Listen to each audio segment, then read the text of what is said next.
February 15, 1898. The U.S. battleship Maine is sunk in Havana Harbor while protecting American citizens. Relations between the United States and Spain turn toward a confrontation. On April 24th, Spain declares war on the United States. The first shots of the war are fired halfway around the world in Manila Bay in the Philippines, between the U.S. Navy and the Spanish fleet. The Navy wins a decisive victory. For the first time in its history, the United States is thrown into a foreign war.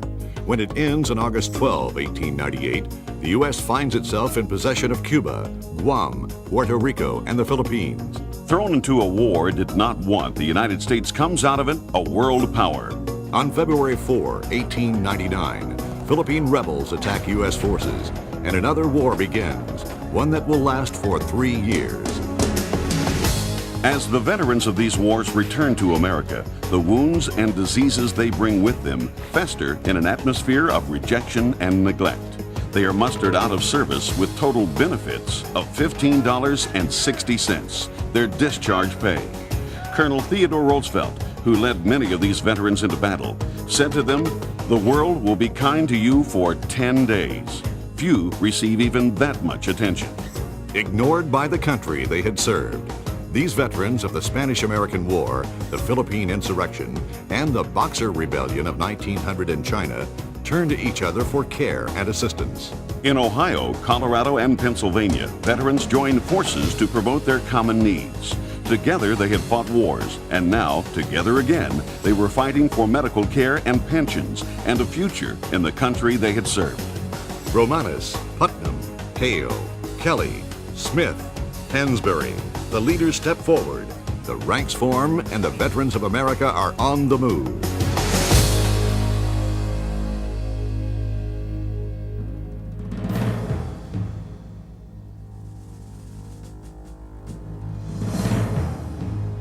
As the first decade of the new century moves on, more and more veterans join the movements, and as time goes by, the smaller groups begin to join forces. The amalgamation of veterans groups continues until August 1913, when, combined in strength and purpose, they become one organization, called the Army of the Philippines, Cuba, and Puerto Rico. A year later, the name is changed to Veterans of Foreign Wars of the United States, and becomes effective on August 1, 1914, the day World War I begins. A ladies' auxiliary is formed in recognition of the importance of the veterans' wives, and a magazine carries the veterans' message across America and around the world. In an early issue of Foreign Service, a writer states, "We have entered into a new epoch in the history of veterans organizations. Such societies have come and gone, but our house is built upon the rock of eternity, not upon the sands of time." As war sweeps through Europe, America remains neutral. But when her ships are attacked on the high seas and her citizens killed, she declares war on Germany, April 6, 1917. Hundreds of VFW members sign up and serve under the command of another VFW member, General John J. Pershing. Within days of the American troops arriving on the front lines, the VFW lobbies Congress for insurance benefits for them while they are there and medical care when they return. In October 1917, the VFW prevails and the War Risk Insurance Act is passed. From their first shots in September of 1917 to their final victory on November 11, 1918, the Americans endure over a year of grueling, brutal battle. The price for making the world safe for democracy is high. Of the 2,171,132 Americans who served, 116,988 are dead. 204,132 come home wounded. To assist the returning veterans, the VFW establishes its first Veteran Service Office in Washington, D.C. in 1919. Again, when the victory celebrations are over, the veterans are quickly forgotten. As a new decade begins, VFW membership soars. 300 new posts are mustered, bringing the total to 500, and membership reaches 20,000. It is the decade of the Roaring Twenties, and the VFW sets the course for Veterans Affairs. Years later, a historian would write, "The history of veterans legislation begins in effect with the goals established by the VFW in that era." The needs of veterans received the attention of President Calvin Coolidge when the VFW National Legislative Committee presents its program to him. They asked that Congress form a House Veterans Affairs Committee, That a World War I bonus be granted. that hospital care be given to all veterans. The president listens and then puts their ideas into his message to Congress. Within the year, Congress establishes the House Veterans Affairs Committee. Its first chairman is a VFW member. 1924, Congress passes the World War I bonus. The president vetoes it, and the Senate overrides the veto. Those veterans who earned just $30 per month while fighting and winning World War I are now given a 20-year paid-up endowment policy.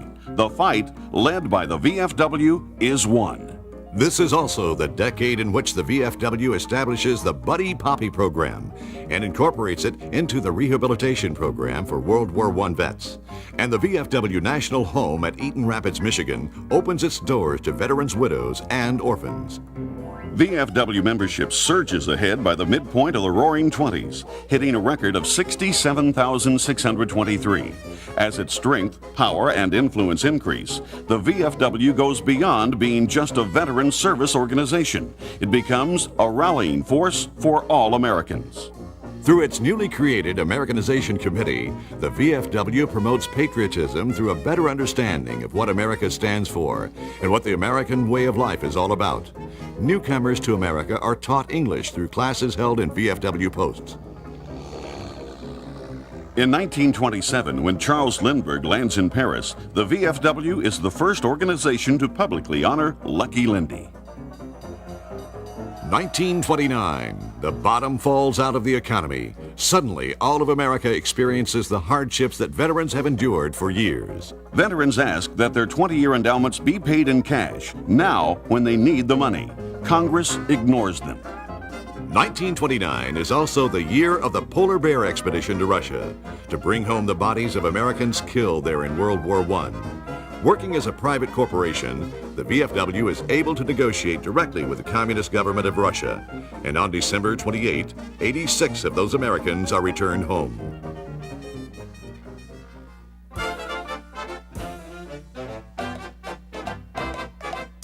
(1930). The Depression grows worse. A wave of socialism sweeps America. Soon many Americans are joining in the communist celebration of May Day.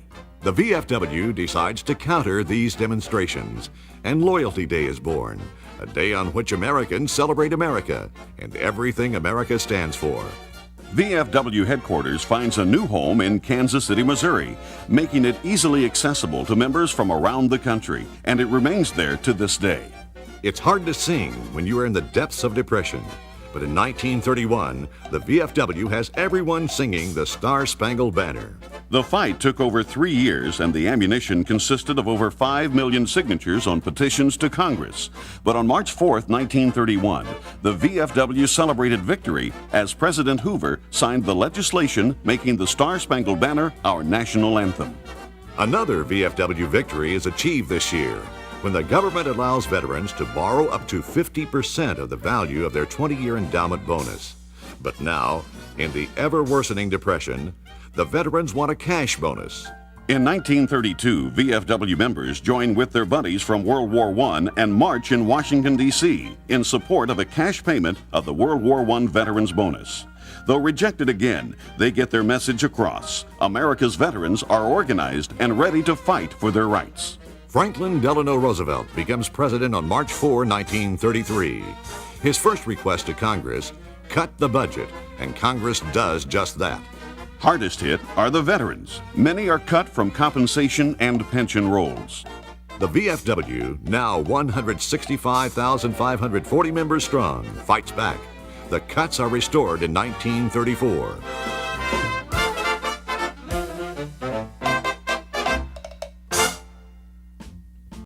Though racked by depression and threatened by war clouds building up in Europe and Asia, the 1930s are a decade in which the VFW institutes many of the programs that forge a bond between it and the community and, in turn, the nation. Sons of the VFW, bicycle safety, Boy Scout affiliation, junior softball, and the Americanism program, which expands the programs of the Americanization Committee. It is also the decade in which the VFW achieves the goal of having the Veterans Bureau of 1921 transformed into the Veterans Administration, thereby increasing services to America's veterans. With its membership hitting another record level, 199,199, the VFW wins the battle for the World War I cash bonus on January 27, 1936, when the Senate overrides the President's veto and America's World War I veterans can now redeem their 20-year endowments for cash. Recognizing the VFW's ever-growing strength, power, and influence, Congress grants it a congressional charter in May 1936. 1939, war breaks out in Europe.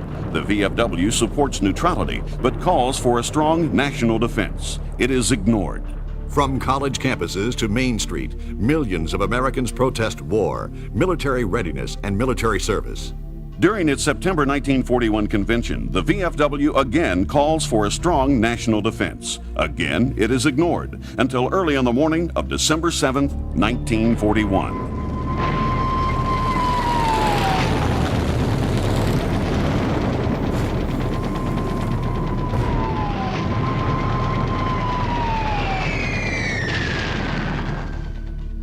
In moments, America is thrown into another world war, and VFW members lead the way to the enlistment office. The VFW quickly becomes the major force in recruiting aviation cadets for America's growing air power, and they raise $150,000 to provide the Army Air Corps with 10 training planes. But the VFW knows that there is more to winning a war than just arms and ammunition. Morale is the deciding factor. VFW members volunteer for dozens of home front wartime duties, from air raid wardens to hospital attendants, blood drives to scrap metal drives. And the ladies' auxiliary members send cards, letters, cookies, and cakes to the troops overseas. Wherever troops go, the VFW remembers them and supports them.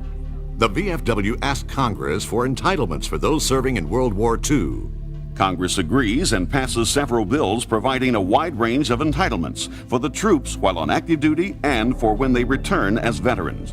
In 1943, VFW Commander-in-Chief Bob Merrill flies to North Africa to visit the troops fighting on that front.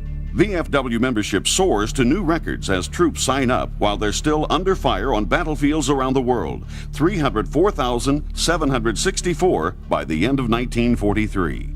With 16 million Americans in uniform, the VFW establishes a special training program for its service officers so that they will be able to handle the flood of cases coming home with the veterans.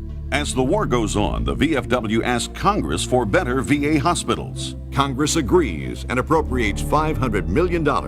When the tide turns and the end is in sight, the VFW asks Congress for mustering out pay. Congress agrees. The VFW asks for a GI Bill of Rights. Congress agrees and passes one of the best pieces of legislation to ever come out of Capitol Hill. It opens the way to a bright and promising future for all who served in World War II and takes America into a golden era that exists to this day. 1945. Unconditional surrender in both theaters of war. Victory is ours, but the price was very, very high. 408,306 dead. 670,846 wounded, 78,000 missing in action. VFW membership hit 741,310, and VFW posts spring up around the world.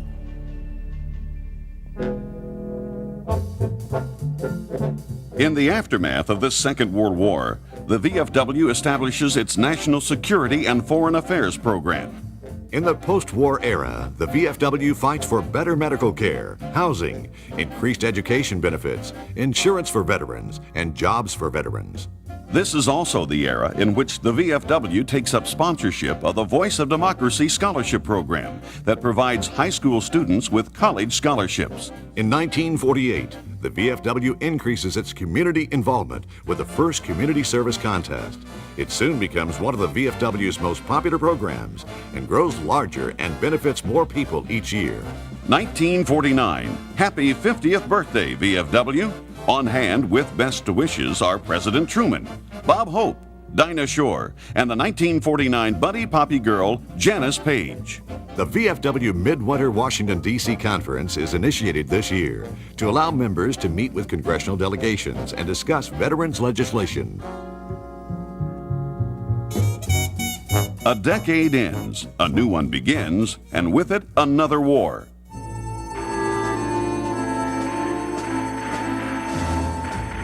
On June 25, 1950, Communist North Korean forces surged southward, invading South Korea. VFW Commander-in-Chief Clyde Lewis pledges VFW support to President Truman. The VFW asked Congress to extend GI Bill benefits to those now fighting in Korea.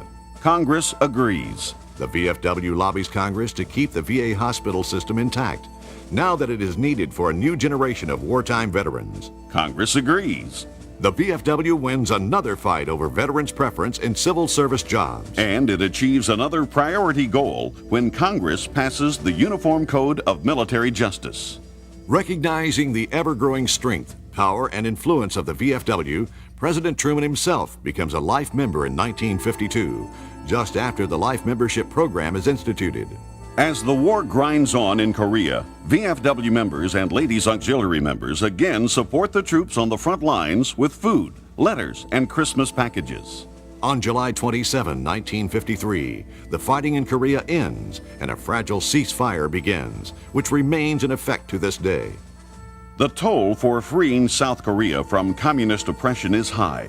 36,916 dead, 103,284 wounded, 7,000 missing in action.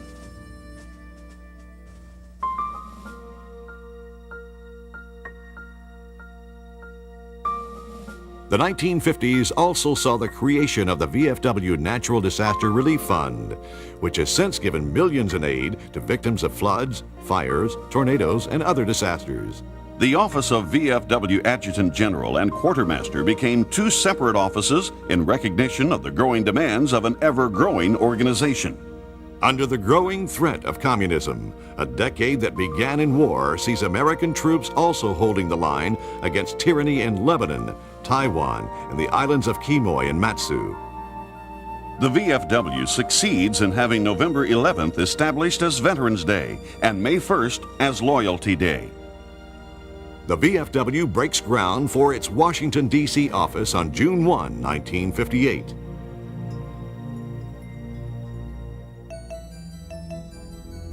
In February of 1960, President Eisenhower travels to Capitol Hill for the dedication of the VFW Washington office, and while there, lights the eternal light in the lobby. 1962. VFW membership hits 1,139,157. While the Cold War grows worse, hot wars break out around the world. The Congo, Vietnam, Laos, Cuba, Panama Canal, and the Dominican Republic. In 1967, Israeli forces attack the USS Liberty on patrol in the Mediterranean. 34 sailors die. Extending GI Bill benefits to Vietnam vets is the goal of the VFW, as the fighting in that country goes from a small conflict to a major war. In 1966, they achieved this goal. Meeting the interest and needs of its ever-growing number of members, the VFW institutes an insurance department, a Light-a-Bike program for children, a defensive driving program, a congressional award program to honor outstanding senators and representatives, and late in the decade, a life insurance program. Almost daily, the number of troops in Vietnam increases, and the VFW keeps in touch with them through gift packages, cards, and letters. And when they return, many of these new veterans join the VFW. 1966, membership reaches 1,320,029. Late in the decade, anti-war protesters appear all over the country, and many of them burn the flag. At VFW urging, Congress passes a law making it a crime to desecrate the American flag.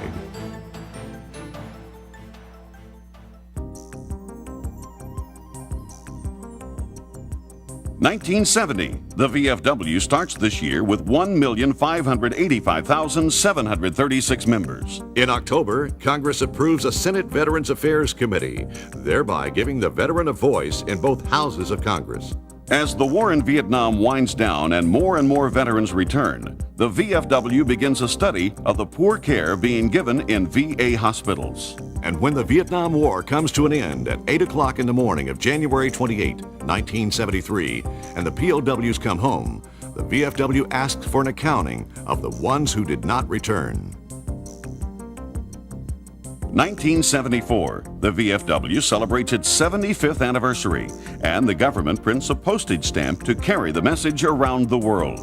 In 1976, the word is bicentennial, and the Voice of Democracy theme is What Our Bicentennial Heritage Means to Me. The national winner, Joan Eileen Larson of Oregon. It is also the year in which Congress tries to eliminate the Senate Veterans Affairs Committee. The VFW fights back. How they fought is best described by the 1976-1977 VFW Commander-in-Chief, R.D. Bulldog Smith of Georgia. In the first blizzard of the year they came, from Alaska, Hawaii, and everywhere they came, wearing VFW hats. 3,000 of them trudged up and down Capitol Hill, carrying to their representatives their message. It was the small man speaking out, and every representative knew it. The committee was saved, and in 1979 held its first joint meeting with the House Veterans Affairs Committee, as requested by the VFW. The 70s also saw the VFW Drug Awareness Program initiated and women veterans admitted to the VFW. Though the war is over, the problems of Vietnam vets continue to be a high priority with the VFW. The 1979-1980 Commander-in-Chief, Howard E. Vander Kloot Jr., summed it up in these words. Vietnam produced the most crippling disabilities, both physical and mental, of any conflict to date.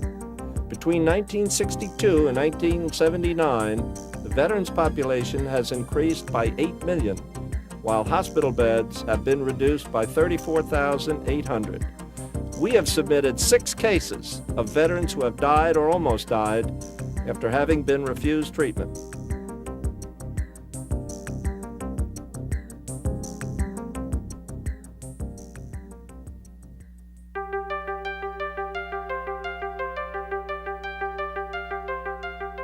Addressing the needs of all veterans, the VFW began the decade of the 80s by asking for increased research into one of the biggest problems of the Vietnam War, the effects of Agent Orange.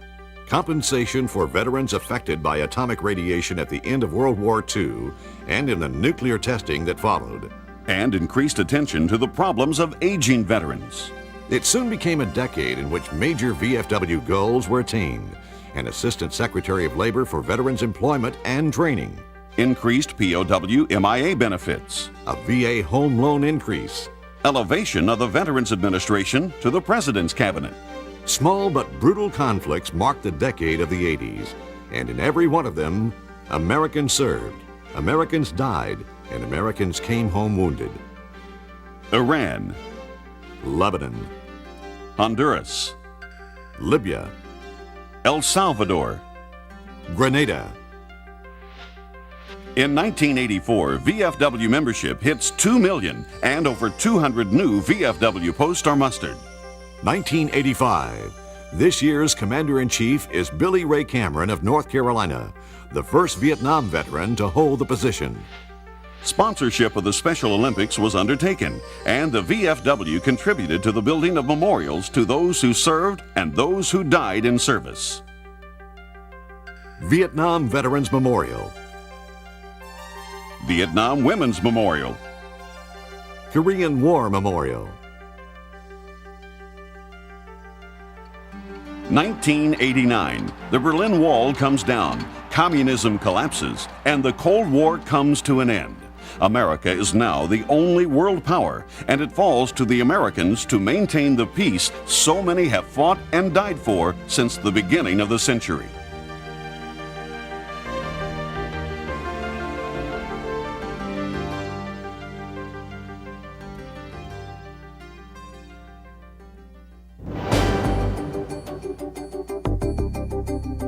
As the VFW reaches its 10th decade, its strength, power, and influence allows it to lead the way in veterans affairs. Before the decade is out, it will be listed by Fortune magazine as the 16th most effective membership organization in America, with no other veterans group ahead of it. The decade of the 90s begins with a major victory for the VFW: service connection for specific conditions caused by Agent Orange. In August of 1990, war clouds rise over the Mideast. President Bush asked for VFW support for what lies ahead. He receives it. Before the first troops have even left America, the VFW is gearing up for a major troop support program, Operation Hometown. Over 100,000 packages will soon reach the troops deployed in Operations Desert Shield and Desert Storm. Victory is achieved on February 27th. Kuwait is freed, and American troops begin the journey home. Across America, the VFW is there to greet them in Operation Homecoming.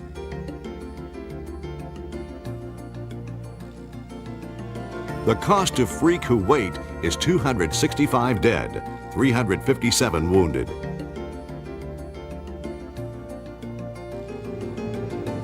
Those who return from the Desert War bring medical problems never seen before. The VFW asked for an investigation. In 1992, President Bush sends American troops to Somalia, and in 1994, President Clinton brings them home. 44 are killed, 175 wounded, but nothing is gained. Other questionable military operations take place. Bosnia in 1992, which will become an operation lasting through the end of the century, and Haiti in 1994. The VFW questions these operations that gain little, cost dearly, and have no stated purpose. But they nonetheless support the brave troops who are deployed, and they lobby Congress for campaign medals to recognize this service. While a new generation of Americans serve their country, the VFW calls for recognition of those who served in World War II and pledges funds for a World War II memorial in Washington, D.C. The VFW increases its support of active duty troops, now deployed to 100 countries around the world. From USO shows to visits by VFW national officers to the very popular Operation Uplink phone card, the troops are made aware that 2 million VFW members care about them and are wishing them a safe and speedy return. And the VFW takes an active part in the search for those missing from the Vietnam War. Buddy Poppy sales set new records, and in 1998, the Buddy Poppy Puppy becomes a VFW pet. Scholarships soar to over $2.6 million in the Voice of Democracy program, with 56 national scholarships totaling $128,500. The VFW is instrumental in preventing the VA hospital system from being absorbed into the Rural Healthcare Initiative and in winning cost of living allowances for veterans. We created job opportunity boards and participated in thousands of job fairs and stand-downs for veterans. And VFW members proudly participated in the dedication of the Memorial to Women in Military Service to America at Arlington. As the decade winds to a close, the VFW celebrates 100 fruitful years of service to veterans.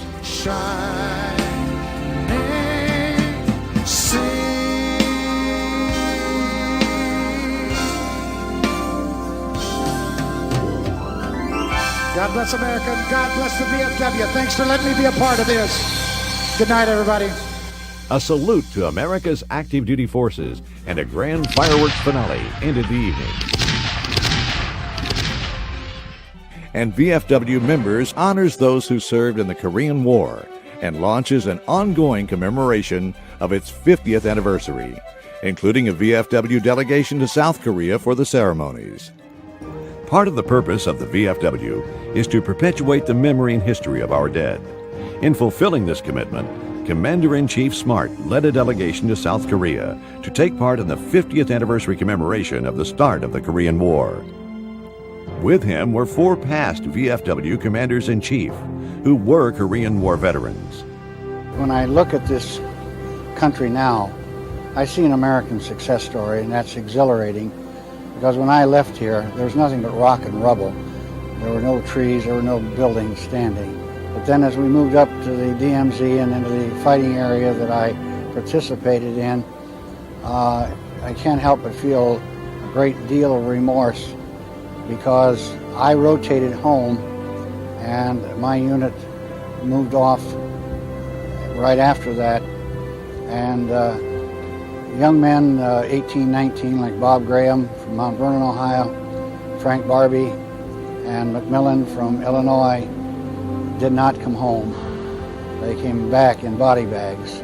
Probably the most emotional, least heartfelt moment of the weekend that we spent here during the 50th anniversary of the Korean War was the ceremony yesterday at the memorial, where we had the South Koreans, the Allied forces, everyone who participated in the campaign in Korea coming together. We felt a camaraderie, at least I felt a camaraderie with the same forces that came back yesterday, very clear. To see the deep respect and that the people in Korea have shown to us as for Korean veterans, it's really touched me. The ceremonies that we've been through, the wreath layings, yeah, they've brought back some of the old feelings, and it's just it's been good to be back here, and hopefully we'll be around to see a lot more good things happen on the peninsula.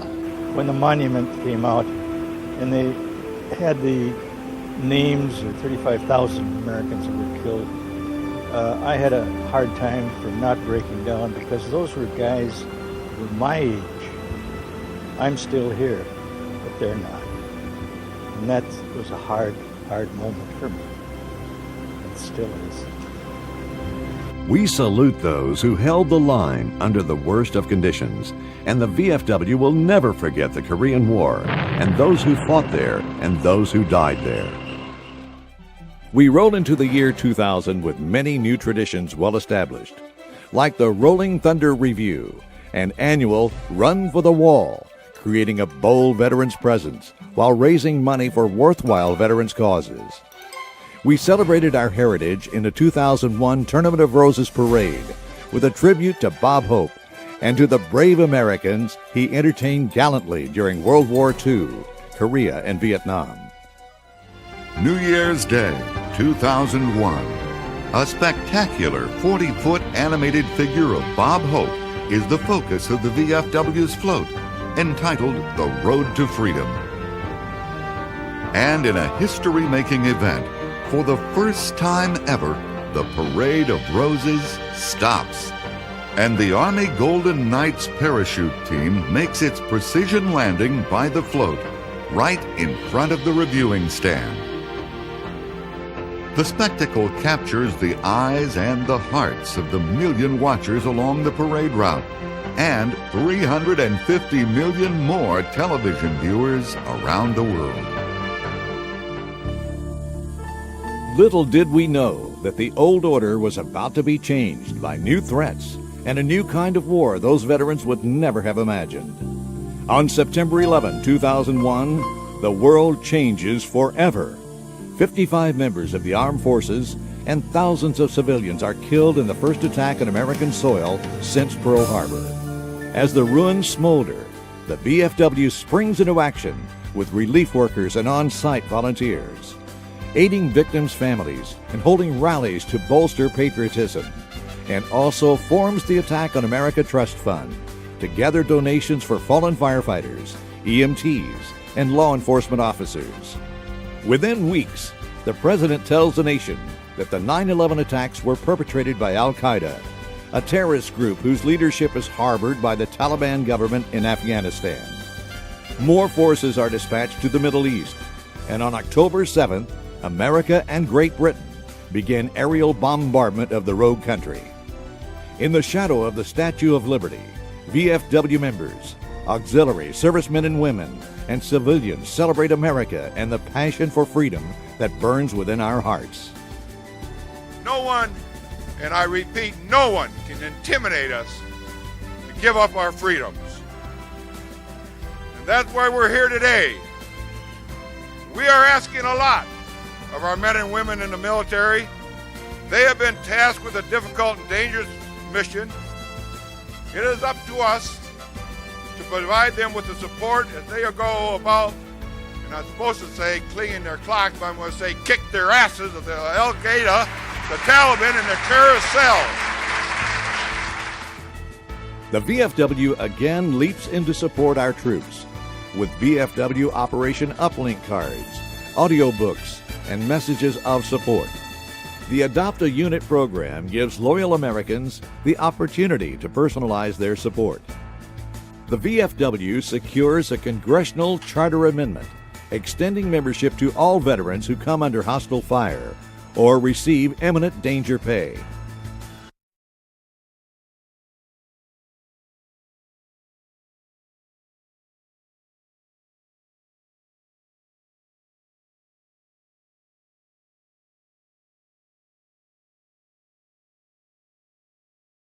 Still loyal to its domestic mission, the VFW sends bottled water to firefighters battling devastating forest fires in the West and mounts a counterattack against those who would remove "under God" from the Pledge of Allegiance.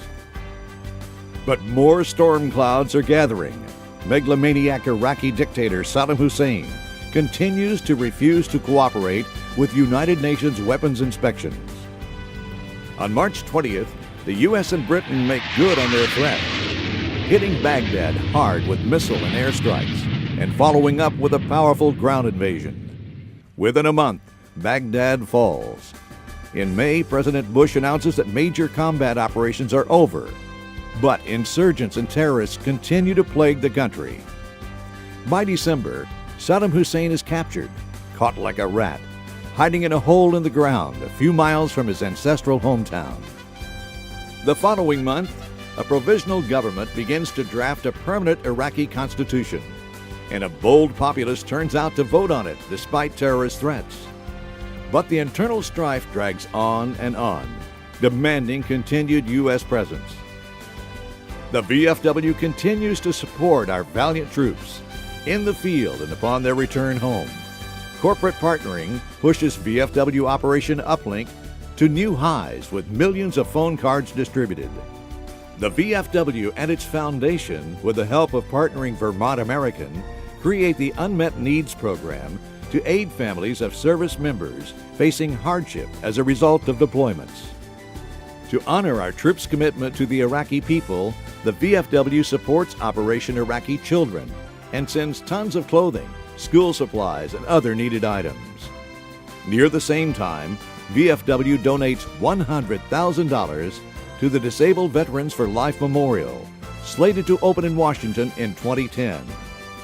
Then the nation faces a devastating blow. Hurricane Katrina strikes Louisiana, Alabama, and Mississippi with flooding of historic proportions. The VFW pitches in to help locate displaced and missing veterans with toll-free helplines and a major online campaign. The VFW's Hurricane Katrina Relief Fund raises $750,000 to assist with rebuilding. In 2006, debate heats up over the war in Iraq. Anti-war activists march in Washington, and the VFW passes a resolution supporting the war in Iraq as part of the larger global war on terrorism. Members hold patriotic rallies, greet returning troops, and assist them with ground and air transportation.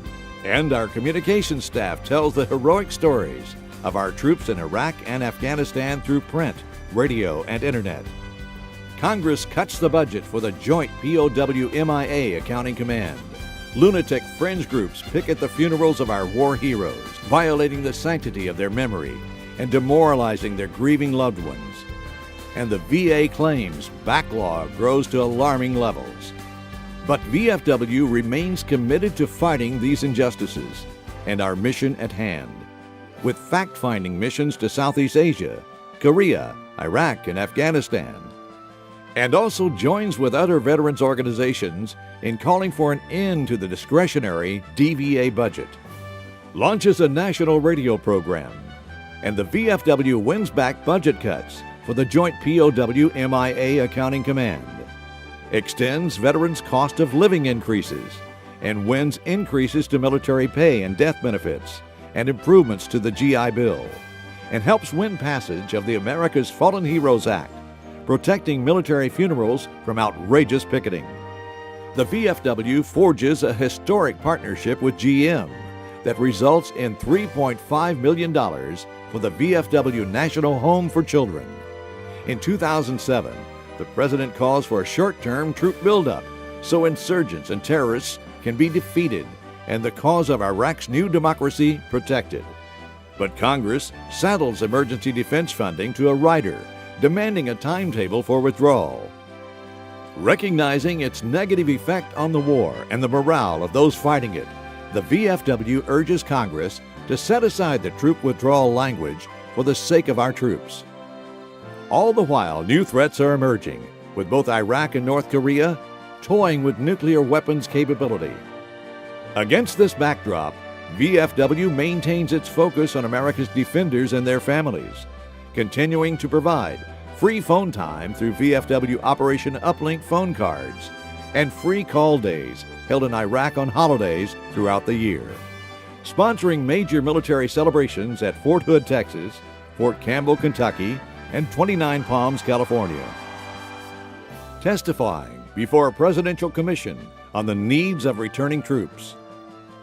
And demanding a reduction in the dramatic backlog of VA claims. More than a century after a small group of Spanish-American war veterans affirmed their belief that those who serve our country deserve more than 10 days of gratitude, the Veterans of Foreign Wars continues to honor the dead by helping the living. These veterans look to the future, confident that they can meet all challenges and continue to lead the way in veterans affairs, because their house is built upon the rock of eternity, not upon the sands of time.